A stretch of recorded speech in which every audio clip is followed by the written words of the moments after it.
Hi drivers, I want to talk to you today about your rights under the Surface Transportation Assistance Act to refuse to drive in hazardous driving/weather conditions. If you watched some of these videos before, you've seen us talk about the STAA. That stands for Surface Transportation Assistance Act. And that law is the law that gave us 80,000 pound gross weight limits and 34,000 tandem axle weight limits and 48-foot trailers and later 53-foot trailers. That's pretty much what the STAA is known as throughout the industry. But the STAA has an employment protection provision.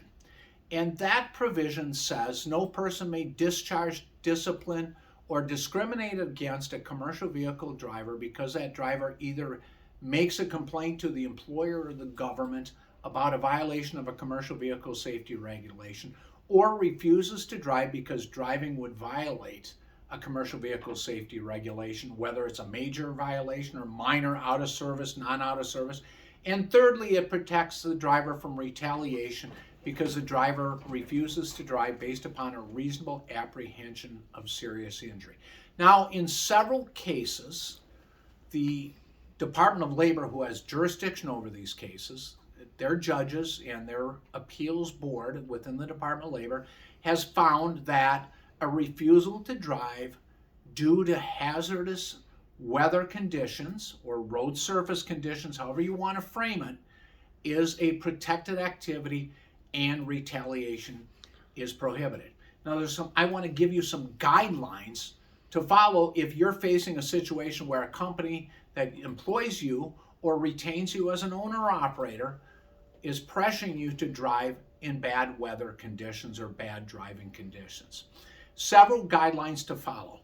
One is don't refuse to drive, based on what weather is going to be like 8, 10, 12 hours from now. Or 24. Forecasts change. Weather can constantly change. So it's best when you're going to make a refusal to your employer, the company you're driving for, based upon weather, that it be based on reasonably current conditions and forecasts. So for example, I would say if you're getting a forecast, you're scheduled to go out tomorrow morning, now's not a good time to say, I'm not going out tomorrow because the weather is forecast is bad. But it's good to start looking and documenting. Every good case where a driver, when we've been able to prevail when a driver refuses to drive due to bad weather or other conditions that make it hazardous to drive, it includes documentation. So it's important. If you're looking ahead, yes, that you start documenting weather forecasts. Print them, download them, dated, put the source of where you got it.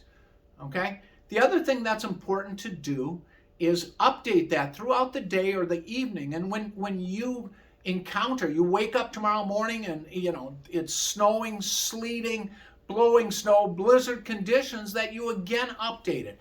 And you take steps to determine what the weather conditions are, either where you're at or up ahead. So that means talking to other drivers, calling DOT, so you can go in if we have a court proceeding, and because you're fired for refusing to drive due to bad weather or bad road surface conditions, that you can be able to say, I looked, Your Honor, I called DOT. They advised against any travel. The governor advised against travel. And download that information. I checked the Weather Channel, Your Honor, and check it along the route. If you live 40 miles from where the truck is located and you're relying on weather conditions around your home or where you're staying, that probably isn't good enough to prove that the weather conditions were going to be sufficiently dangerous along your route.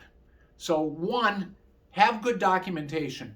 2, have current information, current documentation of the road conditions facing you ahead. And 3, take other steps to make that reasonable judgment. Courts are going to look at, did you have a reasonable apprehension of serious injury because of the vehicle's unsafe condition caused by weather? caused by road conditions. So that means talking to other drivers, relying upon your experience, relying on current conditions. Now, what does the law specifically provide if you refuse to drive due to bad weather conditions and dangerous, hazardous weather conditions? You know, the court is going to look at things like, well, how experienced are you?